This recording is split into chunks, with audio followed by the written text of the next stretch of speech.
Non riprendere l'altra niposa. No. Non la riprendere, sennò Liuzzi si arrabbia.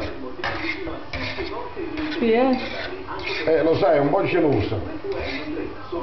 Altra nipote, non farti vedere da Liuzza. Va bene. Altra cognata, non parlare inglese. Va bene.